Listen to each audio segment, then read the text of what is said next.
The snow on Mount Everest turned red with human blood. Captain Elena Vasquez pressed her back against the cold metal wall of the research station. Her rifle felt heavy in her hands. Around her, the bodies of her soldiers lay still in the white snow. She was the last one alive. The alien ships filled the sky like dark clouds. Their weapons made a humming sound that hurt her ears. Elena looked at her watch. It had been 12 hours since the final attack began. 12 hours since the HFY decided to finish what they started 3 years ago. Commander Torres, do you copy? Elena spoke into her radio. Only static answered her. She tried again. Anyone from Base 7, please respond. Nothing. The silence told her everything she needed to know. She was alone. The HFY were winning everywhere. Earth was dying.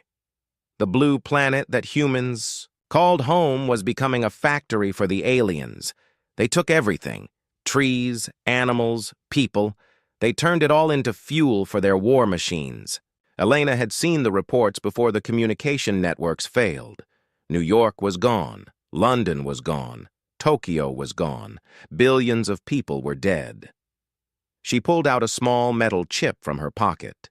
The words, Project Lazarus, were written on it in tiny letters. Elena did not know what it meant. Her grandfather had given it to her before he died. He was a scientist who worked on secret government projects. He told her to keep it safe. He said it was important, but he never explained why. When the last human falls, use this, he had whispered to her with his dying breath. The code is in your blood, Elena. Your DNA is the key. At the time, she thought he was talking nonsense. Old men said strange things when they were dying. But now, with alien footsteps getting closer to her hiding place, she wondered if there was truth in his words. The metal door exploded inward. 3 HFY soldiers stepped through the smoke. They were tall creatures with gray skin and 4 arms. Their black eyes had no mercy in them. They spoke to each other in their clicking language. Elena could not understand the words. But she knew they were talking about her. She raised her rifle and fired. The first alien fell. The second one moved faster than she expected. Its plasma weapon burned through her shoulder. Elena screamed but kept shooting. The third alien's shot hit her in the chest. Elena fell to her knees. Blood filled her mouth. The aliens walked toward her, their weapons ready to finish her. She looked at the chip in her hand. It felt warm against her skin. Somehow, she knew what to do. I am Elena Maria Vasquez, she whispered. Daughter of Carlos Vasquez, granddaughter of Dr. Miguel Vasquez. My blood carries the key to humanity's future. The chip began to glow. A soft blue light came from inside it. The aliens stopped walking. They looked confused. They had never seen human technology do this before. Lazarus protocol activated, Elena said louder. Authorization confirmed. DNA match verified. Awakening sequence begins now. The light from the chip grew brighter. Elena felt her strength leaving her body. The aliens raised their weapons, but it was too late. The chip sent out a signal that moved faster than light itself. It traveled down through the mountain, through the earth, through layers of rock and metal, until it reached something that had been sleeping for 300 years, far below the ocean. In the deepest part of the world, machines that had waited in darkness began to wake up. Computer systems that had been silent for centuries suddenly came alive. Warning lights started blinking in empty rooms. The sound of motors filled the underwater base. Elena smiled as the alien weapons fired their final shots. She had done it. She had kept her promise to her grandfather. As her vision grew dark, she heard a sound that made her heart happy. It was the sound of something big and powerful waking up, something that would make the aliens sorry they ever came to Earth. 2. Chip fell from her dead hand onto the bloody snow. Its blue light slowly faded away. But the signal had already done its work. Deep in the ocean, 12 sleeping warriors opened their eyes for the first time in 3 centuries. They had been waiting for this moment. They had been dreaming of the day when Earth would need them most. The Vex-High soldiers looked at Elena's body. They kicked the strange glowing chip into the snow. To them, it was just another piece of broken human technology. They had no idea that they had just witnessed the beginning of their own end. One of the aliens spoke into his communication device. "Target eliminated," he said in his clicking language. "The human resistance is finished. Earth belongs to the collective now." But he was wrong. Elena Vasquez was not the last human. She was just the first to die in a war that was about to begin. The real soldiers of humanity were just waking up. They had been sleeping in the deep, waiting for someone to call them home. Now that call had come. The wind on Mount Everest carried Elena's last breath away into the sky. But her sacrifice was not in vain. 300 years of preparation was about to pay off. The Vex-High thought they had conquered a weak species. They were about to learn that humans always had one more trick to play. In the depths of the ocean, powerful eyes opened in the darkness. Hands that could crush steel slowly formed into fists. Hearts that beat with superhuman strength began to pump enhanced blood through perfect bodies. The Guardians of Earth were awake. The aliens had won the first war, but they did not know that the second war was about to begin. And this time, humanity would not be fighting with ordinary soldiers. This time, they would fight with their ultimate weapons. Warriors who had been made perfect. Warriors who knew no fear. Warriors who would never stop until every alien invader was dead. Elena's grandfather had been right. The code was in her blood. And that blood had unlocked something that would shake the galaxy. The last human had fallen, but Earth's real defenders were just getting started. 200 meters below the ocean floor, in the deepest trench on Earth, something stirred in the darkness. The Mariana Research Facility had been built in secret 3 centuries ago. No government on Earth officially knew it existed. Only a few scientists and military leaders had been told about Project Lazarus. The facility was huge. It stretched for miles under the ocean floor. Most of it was dark and empty now, but in the center, 12 special chambers began to glow with soft blue light. These were not ordinary rooms. They were the most advanced life support systems ever built by human hands. Inside each chamber, a perfect human form floated in thick liquid. They had been sleeping for 300 years. Their bodies had not aged a single day. Special chemicals kept them young and strong while they dreamed. These were the Guardians of Earth, humanity's ultimate soldiers. The liquid began to drain from the first chamber. A tall man opened his eyes. His name was Marcus Stone, and he was their leader. His body was different from normal humans. His muscles were stronger. His bones were harder. His blood carried special cells that could heal any wound. His mind could think faster than any computer. Marcus stepped out of his chamber onto the cold, metal floor. Water dripped from his naked body. He felt the cold, but it did not bother him. His enhanced body could survive in space or at the bottom of the ocean. Temperature was just information to him now. All around him, 11 other chambers opened. His team was waking up. Sarah Chen was the first to join him. She was small and quick, with eyes that could see in total darkness. Her specialty was stealth and infiltration. She could walk through enemy lines without being detected. Next came David Ram, the explosives expert. His hands could build bombs from simple materials, but his real gift was his ability to destroy things without harming innocent people. He could bring down a building and leave the family photos on the table unbroken. Viktor Petrov stepped out of his chamber with a smile. He was the team's sniper. His enhanced eyes could see targets from miles away. His hands never shook. His bullets never missed. He had once killed an enemy soldier from 12 miles away with a single shot. The others followed. 12 perfect warriors, each with their own special skills. They had been volunteers once, long ago. Normal soldiers who agreed to become something more than human. The process had changed their bodies and their minds, but it had not changed their hearts. They still fought for the same things all humans fought for: home, family, freedom. Marcus walked to the central computer terminal. His enhanced brain interfaced directly with the machine. Information flowed into his mind like water. He saw everything that had happened while they slept: the first contact with the HFY, the failed peace talks, the long war, humanity's defeat. "Status report?" Sarah asked. Her voice was calm, but Marcus could hear the anger underneath. "Earth is occupied," Marcus said. "Human population reduced by 98%. Remaining survivors scattered across the galaxy. The HFY have been harvesting our planet for 3 years. Victor loaded his sniper rifle with smooth, practiced movements.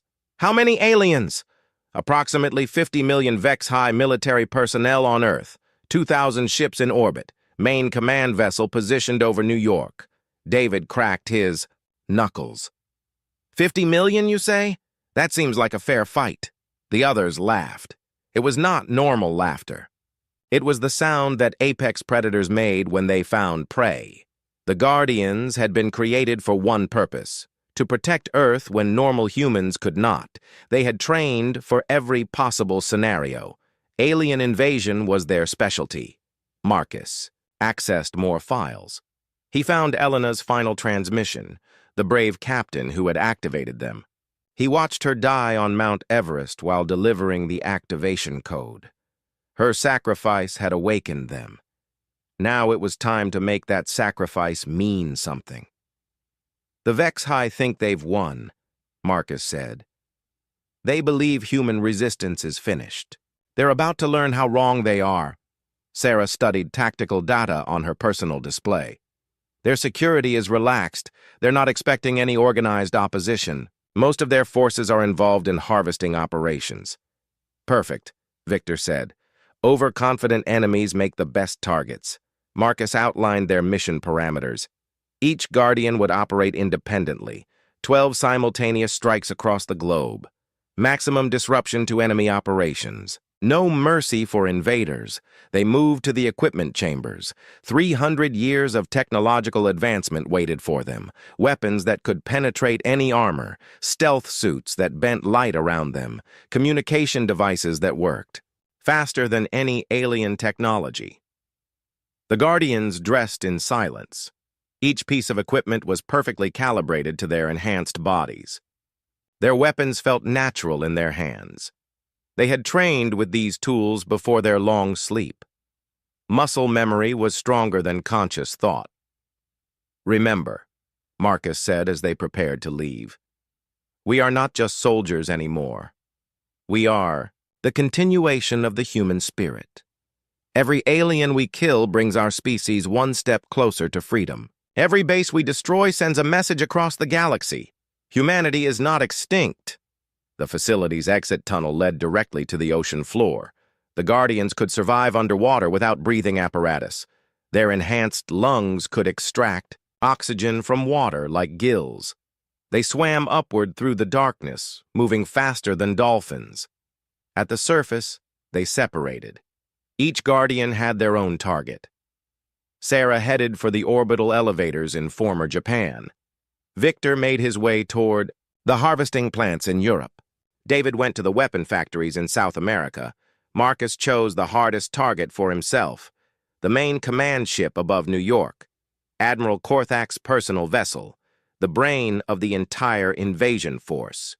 If he could reach the alien commander, he could cripple their operations across the planet. As they swam away from each other, the Guardians carried with them the hopes of every human who had ever lived. They were no longer just 12 enhanced soldiers. They were the fury of an entire species made flesh. They were the nightmare that would haunt alien dreams for generations to come. The HFY had made one crucial mistake. They assumed that defeating human armies meant defeating humanity itself. They did not understand that humans always kept something in reserve, something hidden, something waiting for the moment when all hope seemed lost. That moment had arrived. The Guardians were awake. The real war was about to begin. The Earth the Guardians found was not the world they remembered. Where cities once stood, massive alien factories now dominated the landscape. The HFY had turned the planet into a giant machine designed to consume everything and turn it into fuel for their empire. Sarah Chen emerged from the Pacific Ocean near what used to be Tokyo. The city was gone. In its place, a towering metal structure reached into the clouds. It was an orbital elevator used to transport processed materials from Earth to the alien ships above. Thousands of HFY workers moved around its base like ants. Sarah activated her stealth suit. Light bent around her body, making her invisible to both eyes and sensors. She moved across the wasteland that had once been home to 37 million people. Now only aliens walked here. The elevator's base was heavily guarded, but the aliens were not expecting an attack. They had grown lazy during 3 years of easy occupation. Their weapons were not ready. Their attention was focused on their work, not on security. Sarah reached the main support column without being detected. Her enhanced fingers found tiny cracks in the alien metal. She began to climb, moving up the inside of the structure like a spider. Her destination was the control center, 200 meters above the ground. Meanwhile, Victor Petrov lay on a hill overlooking the former city of Paris. The Eiffel Tower was gone, replaced by a massive harvesting plant that consumed everything in its path. Trees, buildings, soil, rocks. The machine ate it all and processed it into a gray paste that was shipped to alien factories. Victor's enhanced eyes studied the plant's weak points. His sniper rifle was loaded with special ammunition designed to penetrate alien armor. He did not need to destroy the entire facility. He just needed to hit the right spot at the right time. Through his scope, he watched alien supervisors directing the operation. They felt safe behind their force fields and guard towers. They had no idea that death was watching them from 5 miles away. Victor took a deep breath and held it. His finger squeezed the trigger. The bullet flew through the air faster than sound. It struck the main reactor core with perfect precision. The explosion that followed could be seen from space. In South America, David Ram studied a massive weapon factory built on the ruins of Rio de Janeiro. The aliens were mass-producing plasma rifles and armor for their expanding empire. This factory alone could equip 1 million soldiers every month. David did not use explosives for this mission. Instead, he used something much more dangerous: chemistry. He had spent the night mixing common industrial chemicals found around the factory. The result was a compound that would turn the aliens' own materials against them. He slipped past the guards like a ghost. His enhanced body made no sound as he moved through the corridors. He reached the main production line and poured his chemical mixture into the metal processing tanks. Within minutes, every weapon being manufactured began to malfunction. Plasma rifles exploded in alien hands. Armor plating cracked and fell apart. The factory's own security systems turned on the workers. Across the planet, similar attacks were happening simultaneously. The Guardians struck with surgical precision, destroying key installations while avoiding unnecessary damage to what remained of Earth's environment. They were not just soldiers, they were Earth's immune system, eliminating the infection that threatened their world. But the most daring mission belonged to Marcus Stone. While his team attacked ground targets, he had infiltrated the main command ship floating above New York. The massive vessel was 5 kilometers long and carried 50,000 alien soldiers. Marcus had swum to the surface of the Hudson River and climbed the ship's anchor chains. His stealth suit made him invisible to the hundreds of sensors that covered the hull. He cut through the metal skin of the ship using tools designed for this exact purpose. Inside the ship, alien corridors stretched in every direction. The air was thick with the smell of their technology, a mixture of chemicals and ozone that would poison normal humans. Marcus's enhanced lungs filtered out the toxins automatically. He made his way toward the command center, following mental maps downloaded before his mission. Every step was calculated. Every movement was silent. The aliens he passed did not know that death walked among them. Admiral Korthak stood in his command chamber reviewing reports from across the planet. He was pleased with the progress of the harvesting operations. Earth was proving to be very profitable. Soon they would move on to the next world, leaving behind only an empty rock. "Admiral," one of his officers said, "we're receiving strange reports from our ground installations. Several facilities have suffered malfunctions or accidents." Korthak's four arms moved over his control panels. "Show me." The main display showed feeds from around Earth. The orbital elevator in Japan was collapsing. The harvesting plant in France was exploding. The weapon factory in Brazil was in chaos. "This cannot be coincidence," Korthak said. His black eyes narrowed with suspicion. "Are there still human resistance fighters we haven't found?" Before his officer could answer, the lights in the command center went out. Emergency power kicked in, bathing everything in red light. Alarm signals began blaring throughout the ship. "What is happening?" Korthak demanded. "Unknown, Admiral. All our sensors show normal readings, but something is definitely wrong." Marcus stepped out of the shadows behind them. His stealth suit deactivated, revealing his tall figure. He held a weapon that no alien had ever seen before, a rifle that fired pure energy at the speed of light. "Allow me to explain," Marcus said in perfect Vex-High language. His enhanced brain had learned their tongue from intercepted communications. "My name is Marcus Stone. I represent the real defenders of Earth, and you, Admiral, are under arrest for the crime of genocide." The aliens in the command center reached for their weapons, but they moved too slowly. Marcus was no longer just human. He was something faster, stronger, and far more dangerous. His rifle fired 12 times in 2 seconds. 12 aliens fell dead before any of them could draw their guns. Only Admiral Korthak remained alive. Marcus wanted him to understand what was happening before he died. "Impossible," the alien admiral whispered. "We destroyed all human military forces. We control this planet." "You controlled the humans you could see," Marcus replied. "But we were sleeping in the deep places, waiting for someone to wake us up. A brave captain named Elena Vasquez gave her life to activate us. Now we're going to return the favor by taking yours." Korthak's 4 hands moved frantically over his control panels, trying to call for help, but Marcus had already disabled the ship's communication systems. No one was coming to save the Admiral. "Your empire made a mistake," Marcus continued.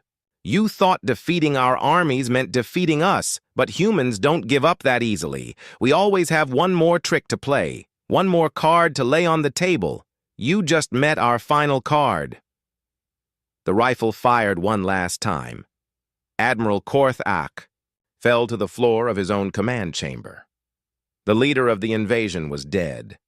His empire's greatest victory had become its greatest defeat. Outside the ship, the sky began to change. Alien vessels throughout the solar system were receiving new orders. Orders that came not from their dead admiral, but from the Guardian, who now controlled their flagship. Marcus had learned everything he needed to know from the ship's computers. The hunt was just beginning. News of Admiral Korthak's death spread through the Vex-High fleet like poison. General Mextar, the second in command, took control from his ship orbiting Jupiter. He was a veteran of 100 wars and had never seen anything like this. 12 targets striking simultaneously across Earth with impossible precision. It was not random terrorism. It was coordinated warfare by an enemy they had never encountered. "How many of these enhanced humans are there?" Mextar demanded from his subordinates. "Unknown, General. Our sensors detected no large military formations. These appear to be individual operators working alone." 12 individuals destroyed 50 installations in 6 hours. Yes, General. Each target was hit with perfect timing and maximum effectiveness. The orbital elevator collapse alone killed 3,000 of our workers. Mextar studied the tactical data with growing unease. The humans they had fought before were brave but predictable. These new enemies moved like shadows and struck like lightning. Their technology was more advanced than anything in the HFY databases. On Earth's surface, the Guardians regrouped at predetermined coordinates. They met in the ruins of London, where Big Ben's clock tower had been replaced by an alien communication array. The 12 warriors stood in a circle, their enhanced bodies showing no signs of fatigue despite 6 hours of continuous combat. Phase 1 complete, Marcus reported. Command structure disrupted. Orbital defenses compromised. Ground installations reduced by 40%. Sarah wiped alien blood from her knife. They're starting to organize a response. Increased patrols. Tighter security protocols. They're taking us seriously now. Good, Victor said, reloading his rifle. I was getting bored with easy targets. David pulled up holographic displays showing real-time intelligence from captured alien networks. They're pulling back from harvesting operations to defend key positions. But look at this. The display showed something that made all 12 Guardians stop talking. General Mextar was activating something called the Scorched Earth Protocol. Instead of trying to defeat the Guardians, he was going to destroy the planet completely. Bioprocessing. Plants are being converted to atmospheric processors, David continued. They're going to poison Earth's air and water. If they can't have the planet, they'll make sure nothing else can live here either. Marcus felt something change inside his chest.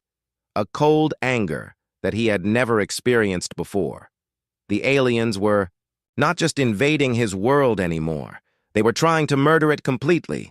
Every tree, every river, every piece of life that made Earth beautiful would die. Emergency protocols are now in effect, Marcus announced.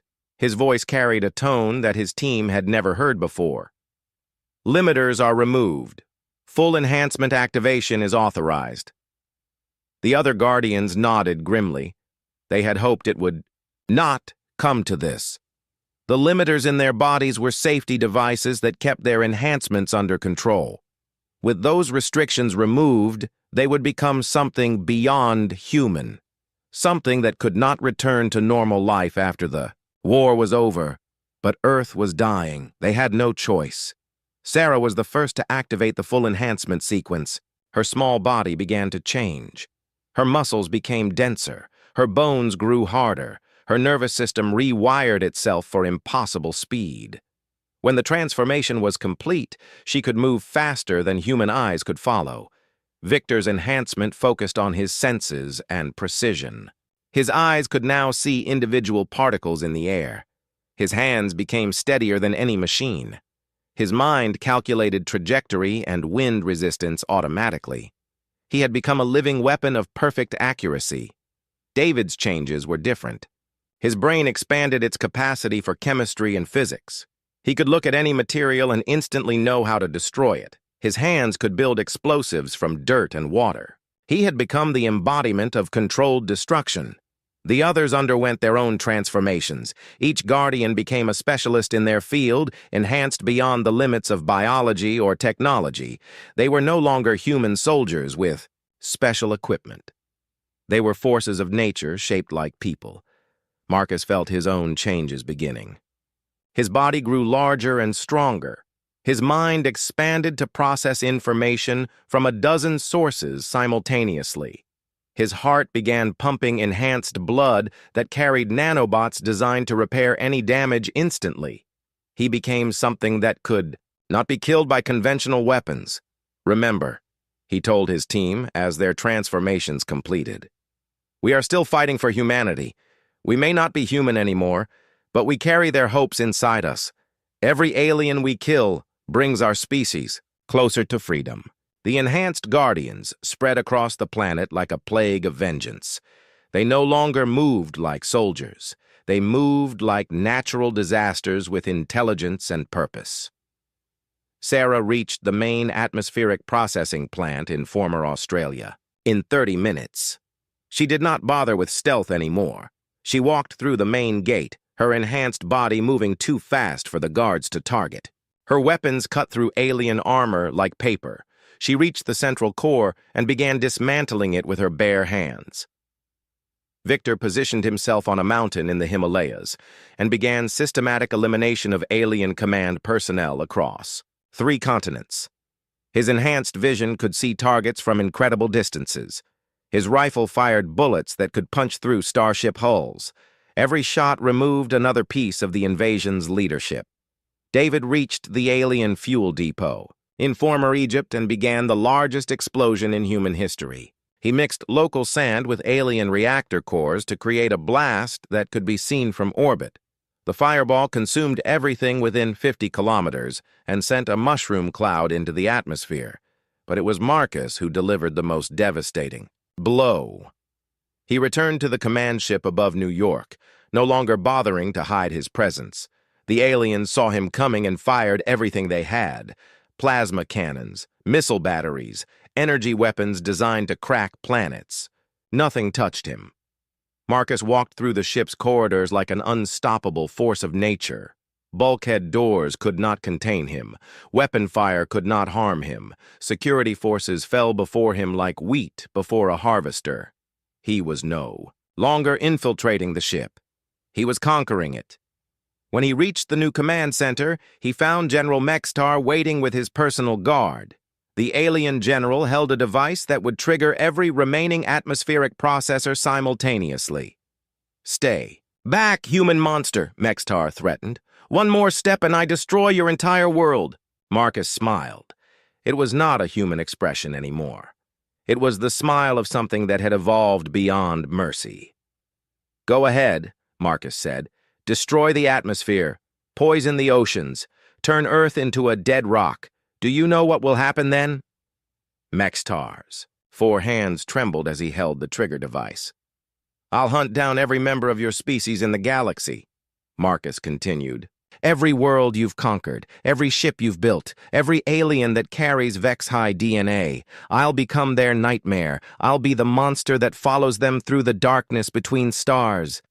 And when I'm finished, the Vex-High will be nothing but a story that other species tell their children to scare them." The alien general looked into Marcus's enhanced eyes and saw something that made his blood freeze. This was not a bluff. This was a promise from something that had the power to keep it.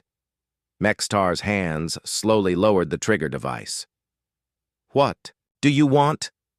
"Your surrender," Marcus replied. "Complete withdrawal from Earth.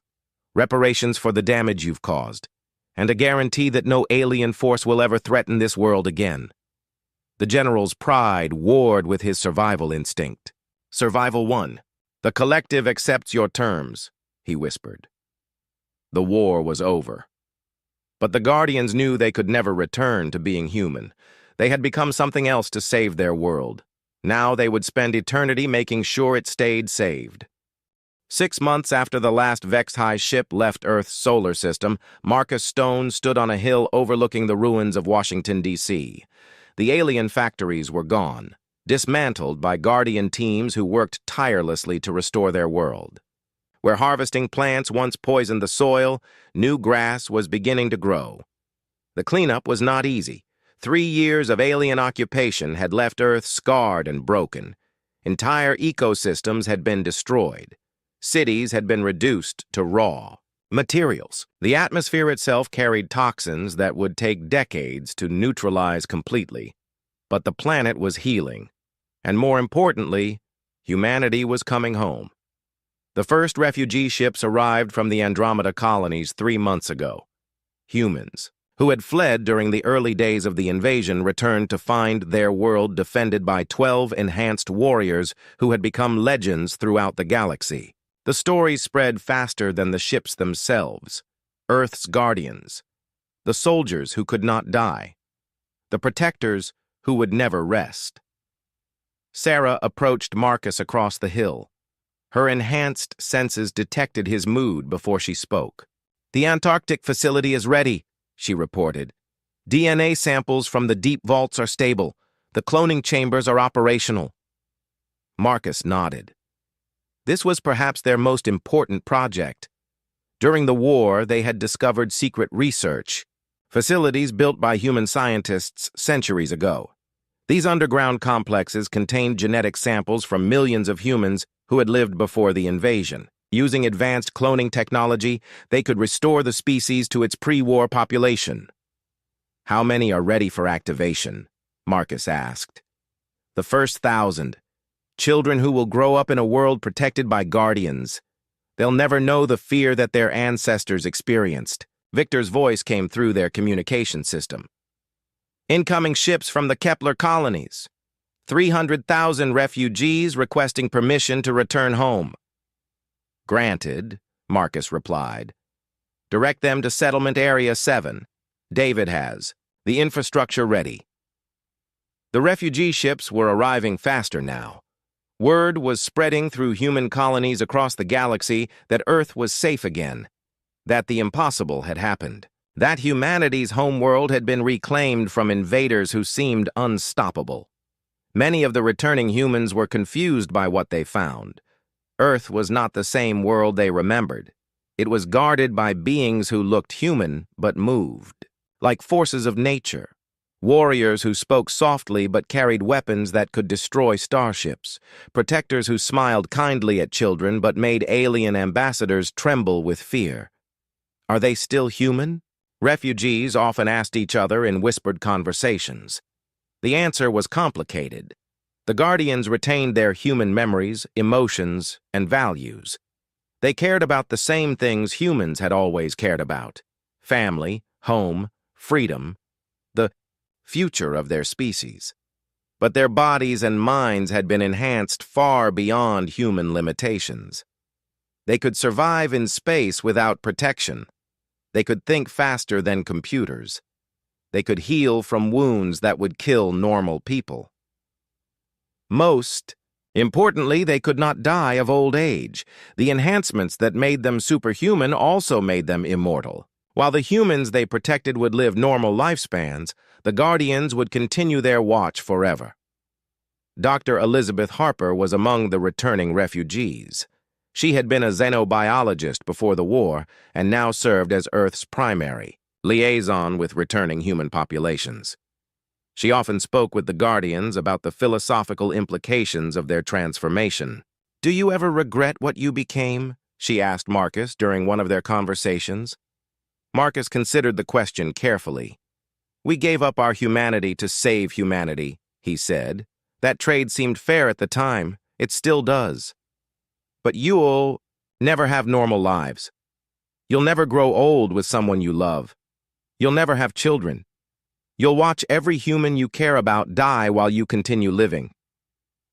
"Yes," Marcus admitted. "But they'll die free. Their children will grow up on a world that belongs to them. That's worth any sacrifice." The Guardians had become more than just Earth's military defenders. They were its caretakers, its guides, and its eternal sentinels. They helped design new cities that worked in harmony with the recovering ecosystem. They shared technology that would improve human lives without threatening the planet's health. They trained new generations of defenders who could protect specific regions while the Guardians handled larger threats. And threats were still coming.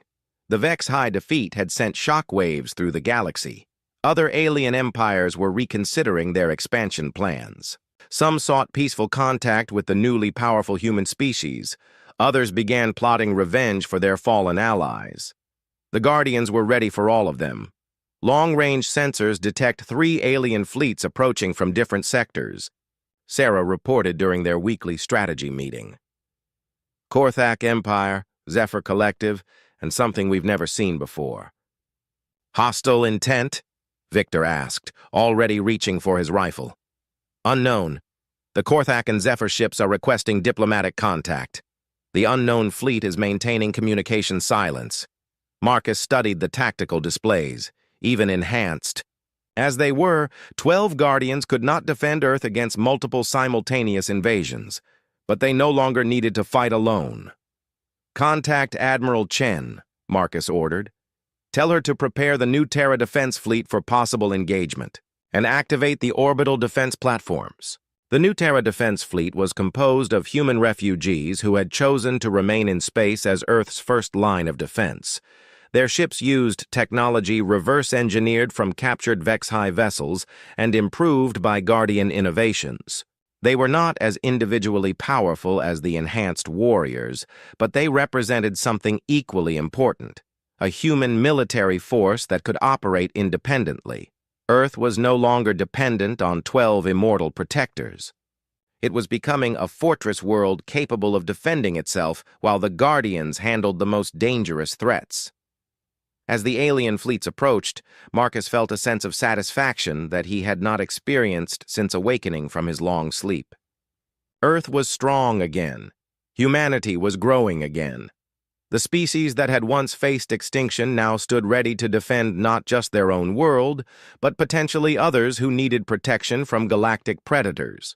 The refugees who had returned from distant colonies brought stories of other species who were suffering under alien oppression. Worlds that had been conquered just as Earth had been conquered. People who needed help that only Earth's guardians could provide. "After we deal with these fleets," Marcus said to his team, "I think it's time we expanded our mission parameters." "You mean leave Earth?" David asked. "Hunt down the oppressors instead of waiting for them to come to us?" "Exactly. We've proven that enhanced humans can defeat any alien military force. Why limit ourselves to protecting just one world? The galaxy is full of species that need liberation." Sarah smiled. It was the expression of a predator who had just found new hunting grounds. "The Guardians of Earth become the Guardians of the Galaxy?" "Why not?" Marcus replied. "We've got time. We've got power. And we've got a score to settle with anyone who thinks they can conquer innocent worlds." As the alien fleets drew closer to Earth, the Guardians prepared for battle. But this time, they were not fighting for humanity's survival. They were fighting to establish humanity's place as the galaxy's protectors. The species that had almost been destroyed was about to become the galaxy's new apex predator. Elena Vasquez had died to activate 12 sleeping warriors. Those warriors had saved Earth and transformed into something beyond human imagination. Now they would carry their mission to the stars themselves, ensuring that no species would ever again face the terror of extinction. The last human had fallen, but from her sacrifice had risen something eternal, something unstoppable, something that would guard the galaxy until the end of time itself. The stars looked cold and distant from the observation deck of Outpost Epsilon 9.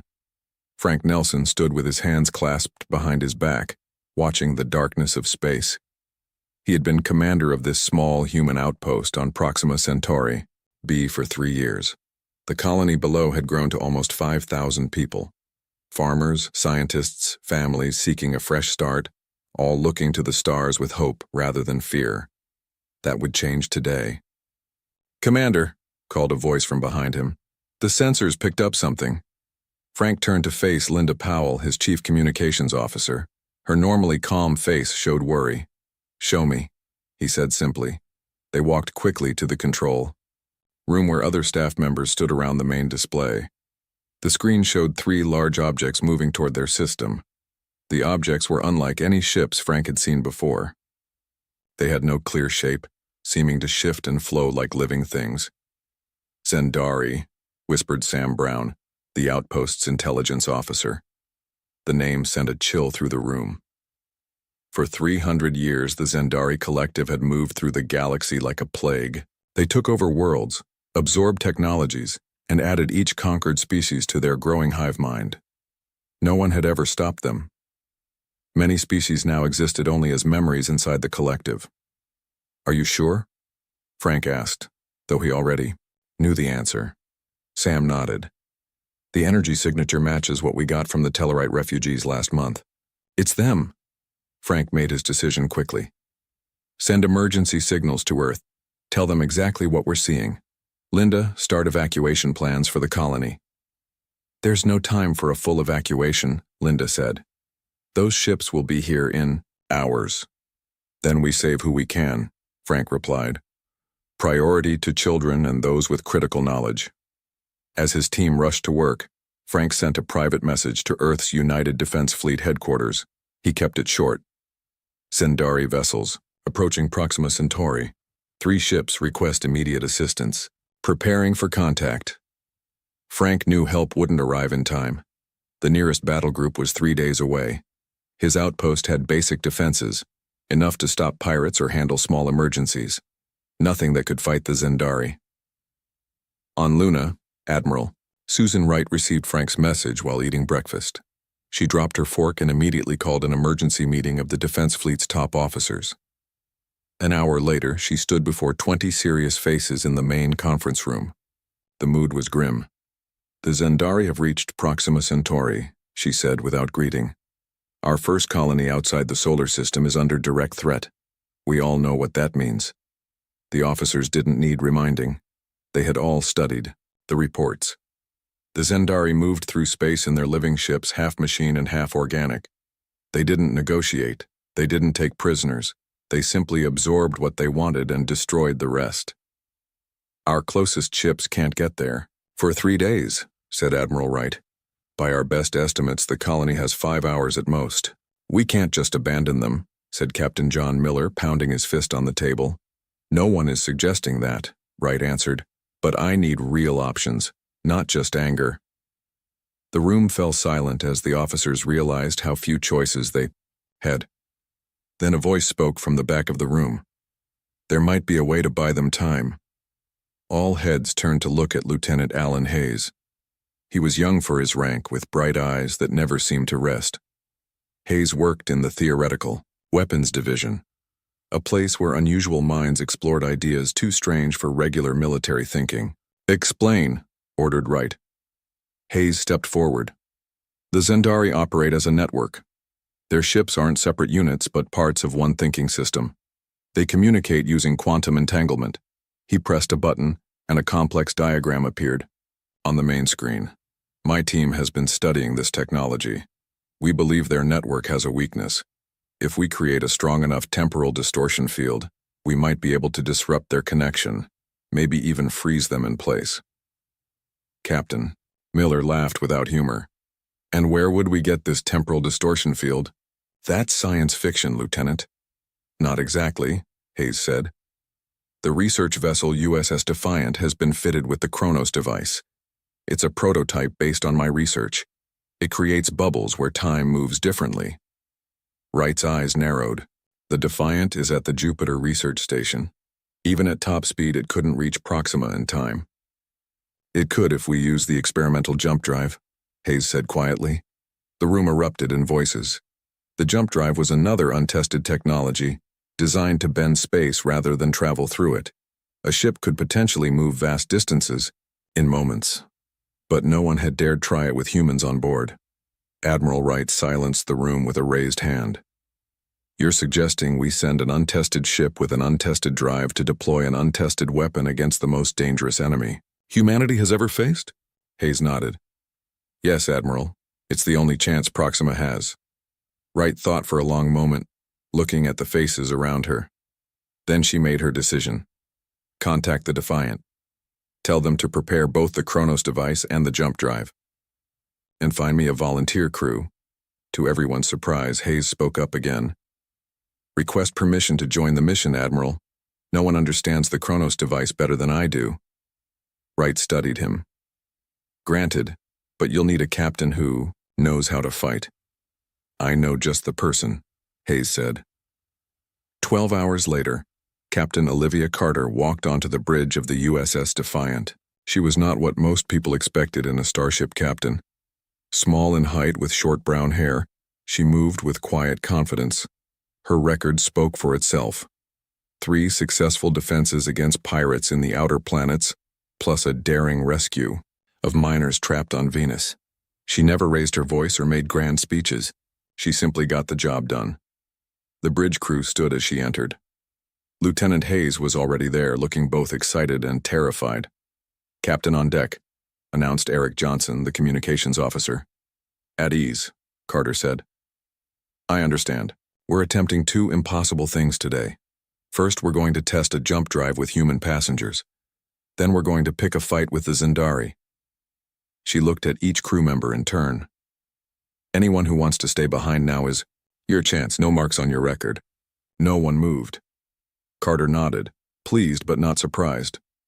Lieutenant Hayes explained to me exactly how this Kronos device works, and don't use words I need a physics degree to understand.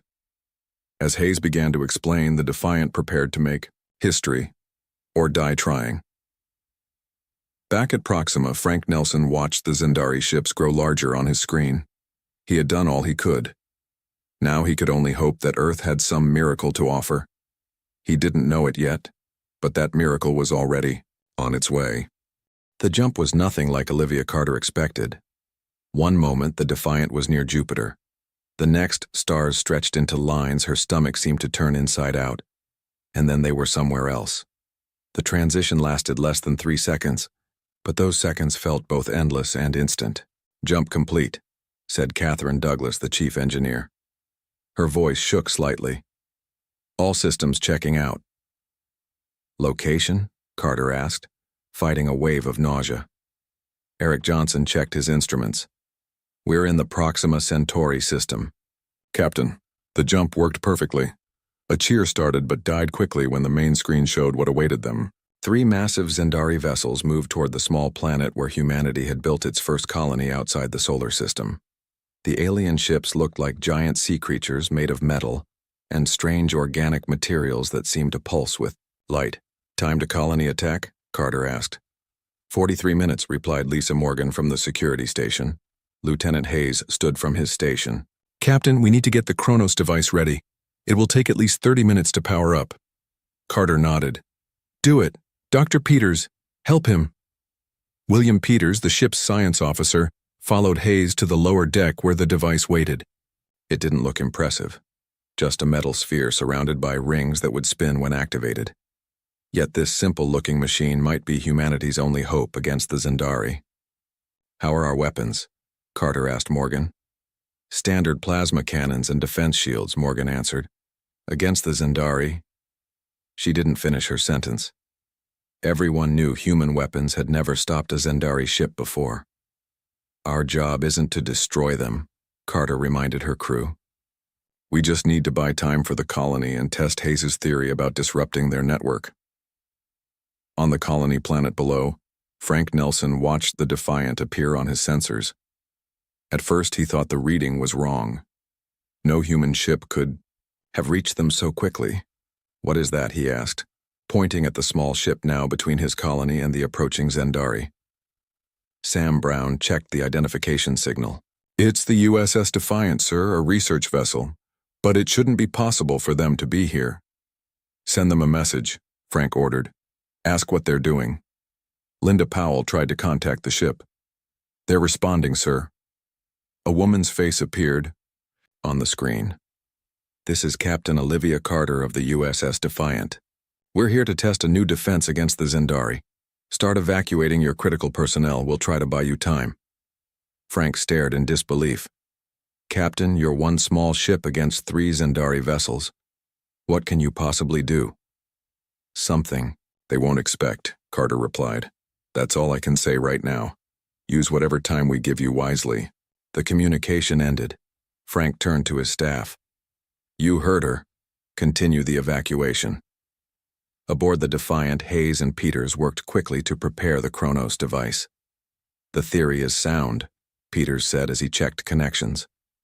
"But there are so many unknowns. We've never tested this at full power."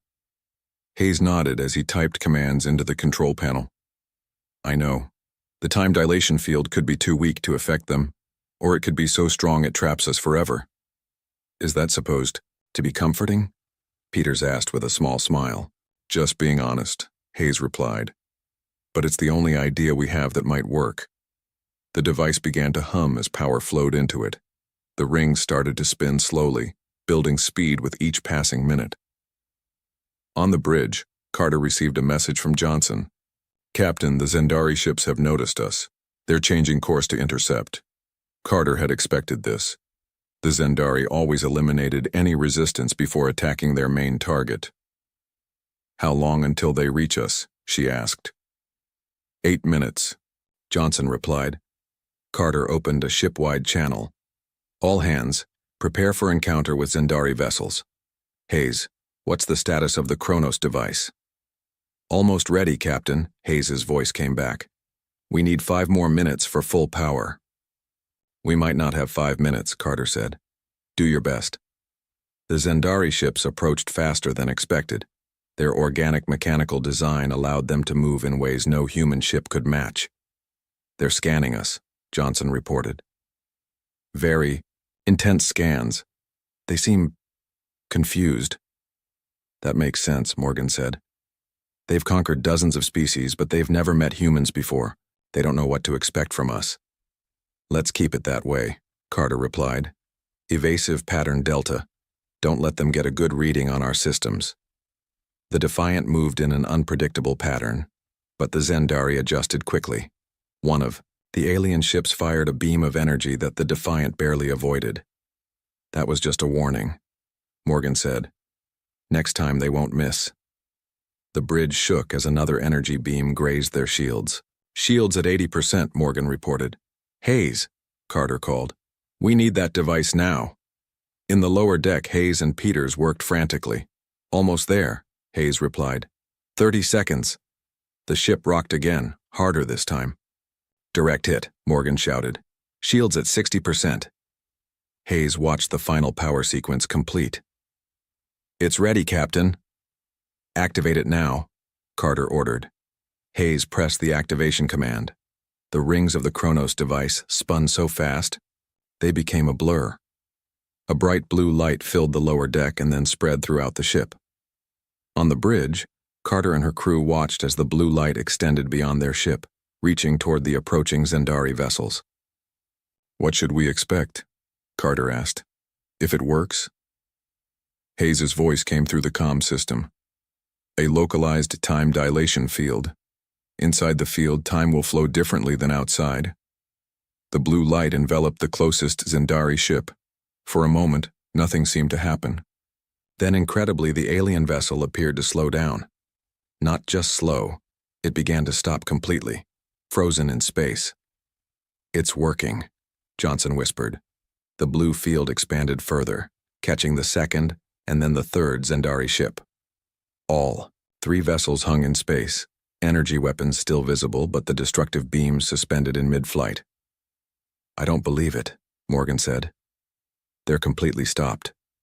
Hayes's voice came through, filled with equal parts disbelief and excitement. The temporal field is stable. To them, time has nearly stopped. To us, they appear frozen. Carter stood from her chair, staring at the impossible sight before her. Get a message to the colony, she ordered Johnson. Tell them to use this time to evacuate as many people as possible and send word to Earth. Tell them... She paused, looking at the frozen Zendari ships. Tell them one human ship just stopped the unstoppable.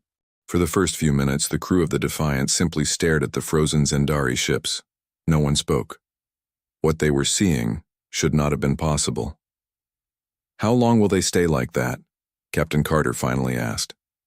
Hayes checked the readings from the Kronos device.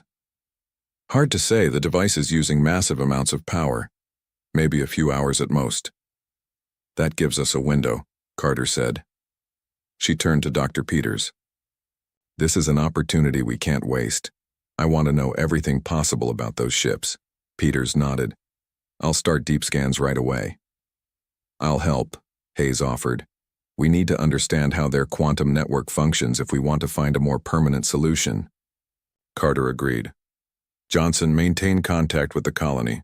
I want updates on their evacuation every 15 minutes. On the planet below, Frank Nelson watched the miracle unfold on his screens. The 3 Zendari ships hung motionless in space, caught in the strange blue field that extended from the small research vessel. How many shuttles do we have ready? He asked Linda. 5 large transport shuttles, she replied. Each can carry 50 people. We've loaded children and essential personnel first. Frank made a quick calculation. That's only 250 people out of nearly 5,000. He shook his head. Not enough. Sam approached with a suggestion. Sir, we have the construction ships. They're not designed for passengers, but each could hold another 20 people in emergency conditions. Frank nodded. Get them ready, and contact the farming outposts. Tell them to bring everyone to the main launch area. Back on the Defiant, Peters and Hayes worked together, gathering data on the frozen Zendari vessels. This is amazing, Peters said as he studied the scan results. Their ships are partly alive. The outer hull contains organic components that can repair themselves. Hayes focused on the energy readings. Look at these patterns. The three ships aren't just communicating. They're thinking as one entity across multiple vessels. That explains why they stopped completely when caught in our field, Peters realized. If one part of their network experiences a time disruption, the entire system has to adjust. The science officer brought up another scan on his screen. The internal structure is unlike anything I've seen. There are chambers that might be for captured species. Hayes looked closer. Not just captured. See these neural interfaces? They're designed to absorb knowledge directly from the brains of the conquered. On the bridge, Carter received a report from Johnson. Captain, the colony has launched their first wave of evacuation shuttles. They're heading to the far side of the system, away from the Zendari. Good, Carter replied. How long until our reinforcements arrive? The battle group is still 48 hours away at maximum speed, Johnson said. Carter frowned. Our temporal field won't last that long. We need another solution. Catherine Douglas, who had been monitoring the ship's power systems, spoke up. Captain, the Kronos device is draining our power faster than expected. At this rate, we have maybe 5 hours before systems failure. Could we shut down non-essential systems to extend that time? Carter asked. I've already done that, Douglas replied. Life support and the Kronos device are using almost all our power now. Carter made a decision. Hayes, Peters, I need options. If we can't maintain this field until help arrives, we need another way to stop these ships. In the science lab, Hayes studied the scans with growing excitement. I think I see a weakness, he told Peters. Their quantum communication system is vulnerable to disruption. What kind of disruption? Peters asked. Their network operates on perfect synchronicity, Hayes explained. Every part must be in perfect harmony with every other part. But if we introduced a cascading error into that system, like a virus, Peters said, catching on. Exactly, Hayes nodded. We could use the remaining power of the Kronos device to send a disruption signal through their frozen ships. When the temporal field collapses, the disruption would spread throughout their entire network. They brought the idea to Captain Carter, who listened carefully. This disruption, she asked, would it be permanent? No, Hayes admitted. They would eventually adapt and recover, but it might give us days instead of hours, enough time for the battle group to arrive. And the colony to evacuate more people, Carter added. How soon can you have this disruption signal ready? 2 hours, Hayes estimated. We'll need to map their entire quantum network first. Do it, Carter ordered. While Hayes and Peters worked on the disruption signal, the evacuation continued below. Frank Nelson coordinated the movement of people to the shuttles, prioritizing those most likely to help humanity survive. Launch when ready, he told the shuttle pilots. Don't wait for stragglers. Get these people to safety. One by one, shuttles and construction ships lifted from the surface, carrying precious human lives away from danger. Each ship took a different route, spreading out to make it harder for the Zendari to track them all. On the Defiant, Carter received regular updates on the colony's progress. They've evacuated about 800 people so far, Johnson reported. At this rate, they might get half the colony out before our field fails. Morgan, who had been watching the Zendari ships closely, noticed something concerning. Captain, there's a change in the energy pattern of the center ship. It's subtle, but they might be adapting to our field already. Carter turned to Douglas. How much time do we have? Power levels at 42%, Douglas replied. 4 hours at most. Carter opened a channel to the science lab. Hayes, Peters, we may be running out of time. How's that disruption signal? Coming. Nearly finished mapping their network, Hayes replied. We need another hour to create the signal. You might not have an hour, Carter told him. The Zendari are starting to adapt. Hayes and Peters exchanged worried glances. We'll need to take shortcuts, Peters said. It will make the signal less effective. Do what you can, Carter ordered. We don't need perfect. We just need enough to slow them down. As they worked frantically to complete the disruption signal, the blue temporal field surrounding the ships began to flicker. The center Zendari vessel showed small movements, tiny shifts that indicated it was beginning to break free. They're fighting the field, Morgan reported. The temporal effect is weakening. Carter made a ship-wide announcement. All hands prepare for possible Zendari counterattack. Hayes, we need that signal now.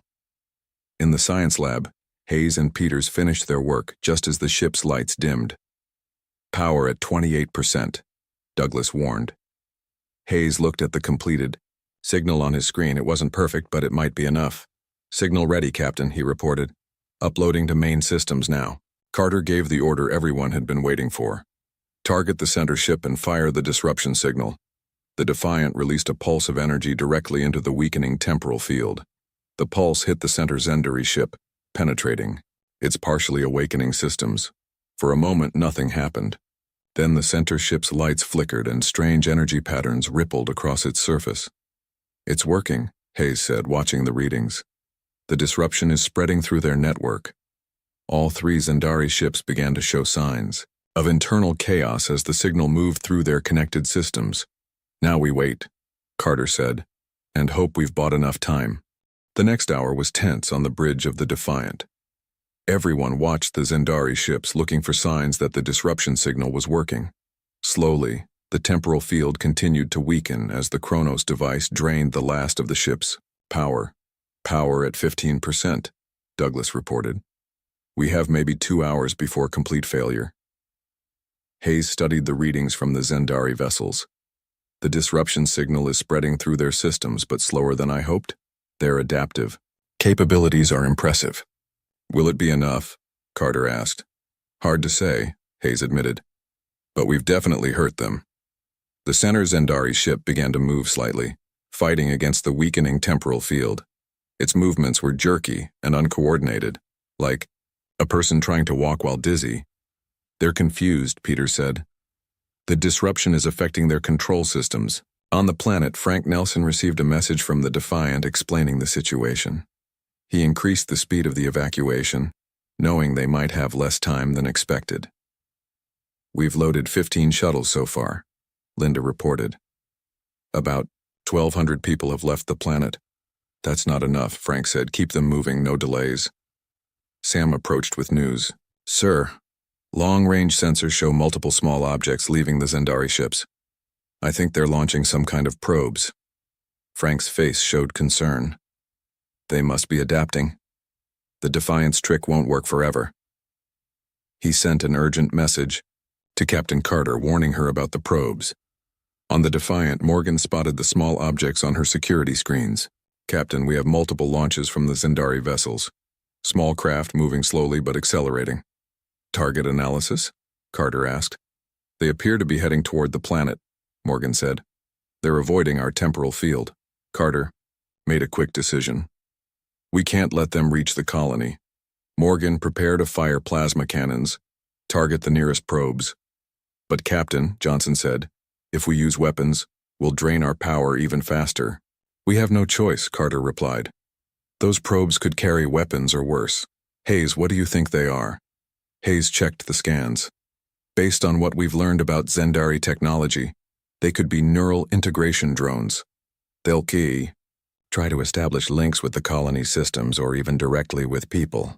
Fire when ready, Carter ordered. The Defiant's plasma cannons fired, destroying the 2 nearest probes. But there were at least a dozen more, spreading out to make targeting difficult. Power dropping to 11%, Douglas warned. We can't keep firing without risking the Kronos device.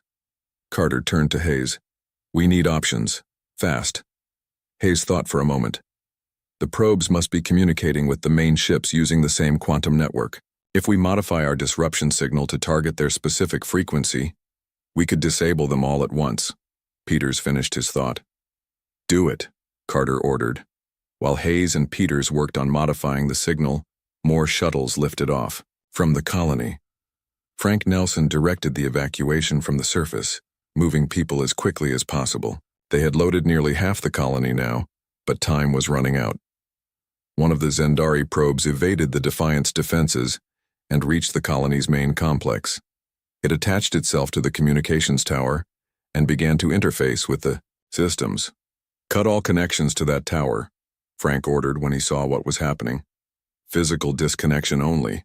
Don't trust any electronic shutdowns." Workers rushed to sever cables with cutting tools while security personnel tried to remove the probe with weapons. The probe seemed to resist, releasing small mechanical arms that dug into the tower's structure. "Sir, it's trying to access our main database," Sam reported. "It's going after our records of Earth's location and defenses." "Destroy that tower if you have to," Frank ordered. "We cannot let them get that information." On the Defiant, Hayes finished the modified disruption signal.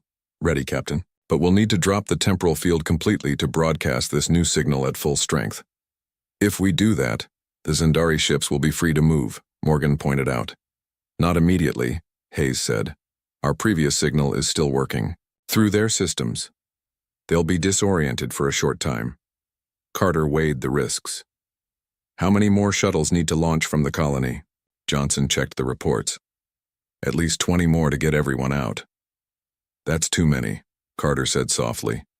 Then, making her decision, "Hayes, prepare to drop the field and send the new signal. Douglas, divert all remaining power to engines and weapons. We may need to fight our way out." "Aye, Captain," the crew responded. Hayes entered the commands and the blue temporal field surrounding the ships began to fade. As it disappeared, the 3 Zendari vessels started to move more freely, though their movements were still erratic. "Field, down," Hayes reported. "Broadcasting new signal now." A pulse of energy left the Defiant, spreading throughout the area. When it reached the Zendari probes, they froze in place, then began to fall from the sky, their systems completely shut down. The probe at the colony's communications tower stopped moving, its mechanical arms going limp. Colony security personnel quickly removed it and destroyed it completely. But now the Defiant faced a new problem. Without the temporal field, the Zendari ships were recovering quickly. The center ship turned toward the Defiant, its weapon systems beginning to power up. "They're targeting us," Morgan warned. "Energy readings indicate they're preparing to fire." "Evasive maneuvers," Carter ordered. "Douglas, can we jump out of here?" "The jump drive needs 6 hours to recharge," Douglas replied. "We don't have that kind of time." The Zendari ship fired, and the Defiant barely managed to avoid the beam of energy. The human vessel was faster and more maneuverable, but the Zendari weapons had far greater range and power. "We can't outrun them forever," Morgan said as another near miss rocked the ship. Hayes looked at his readings with sudden interest. "Captain, the battle group sent reinforcements ahead. 6 fast attack ships are entering the system now." Carter felt a moment of hope. "Open a channel to them. We need to coordinate our defense." The 6 human ships appeared on the long-range sensors, moving quickly toward the Defiant's position. They were small compared to the Zendari vessels, but they were fast and armed with the latest weapons. "Channel open," Johnson reported. "This is Captain Olivia Carter of the USS Defiant," she said. "We've managed to disrupt the Zendari control systems, but our power is nearly gone. We need immediate assistance." "Understood, Defiant," came the reply. "This is Commander Joe Butler of the 5th Fast Response Squadron. Hold on, help is coming." The 6 fast attack ships spread out in a defensive formation around the Defiant. They were much smaller than the research vessel, but each carried advanced weapons designed to punch through heavy shields. "Defiant, this is Commander Butler. Our orders are to protect you until the main battle group arrives. Admiral Wright says you've made history today." "We appreciate the help, Commander," Carter replied, "but we're not out of danger yet." The 3 Zendari ships were recovering from the disruption signal. Though still moving erratically, their weapon systems were coming back online. The largest ship fired at one of the human attack vessels, narrowly missing it. "They're faster than expected," Butler noted. "All ships attack pattern Omega. Focus fire on the lead vessel." The human ships darted around the much larger Zendari vessels, firing precisely targeted shots at what Hayes had identified as vulnerable points. The Zendari ships tried to track the smaller, faster vessels, but the disruption signal had affected their targeting systems. On the Defiant, power levels continued to drop. 8%, Douglas reported. Life support is minimal. We need to consider evacuation. Carter nodded. Johnson, contact the colony. How many people remain on the surface? About 2,000, Johnson replied after checking the reports. They're loading shuttles as fast as possible. Carter made her decision.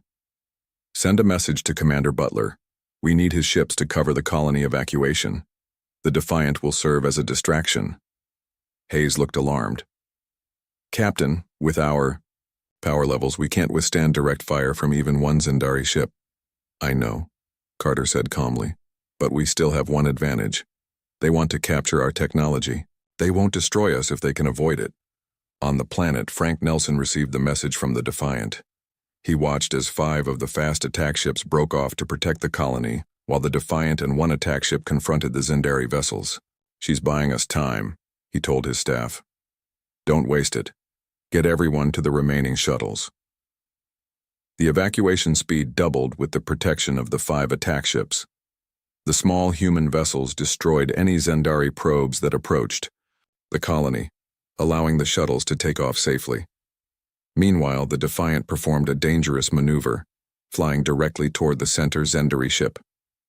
The human vessel was almost out of power, but the Zendari didn't know that. They think we're attacking, Morgan observed. Good, Carter replied. Let them think we have some secret weapon. It might make them hesitate. The Zendari ship adjusted its position, moving to intercept the Defiant. It fired warning shots, carefully avoiding direct hits, just as Carter had predicted. They want to capture us, Hayes said. They're curious about the Kronos device. Then let's give them something more to think about, Carter ordered. Hayes, can we create one more disruption signal with our remaining power? Hayes checked the keys. Systems. Yes, but it would use everything we have left. We'd be dead in space afterward. Do it, Carter said. Target their weapon systems specifically this time. While Hayes prepared the final signal, the attack ship accompanying the Defiant continued to harass the Zendari vessels, drawing fire away from the nearly powerless research vessel. On the colony, Frank supervised the loading of the final shuttles. That's the last group, Linda reported. Only the essential staff remain. Frank nodded. Good. You and Sam take the next shuttle. I'll follow on the last one. Sir, you should go now, Sam argued. It's too dangerous to wait. I'm not leaving until everyone else is safe, Frank said firmly.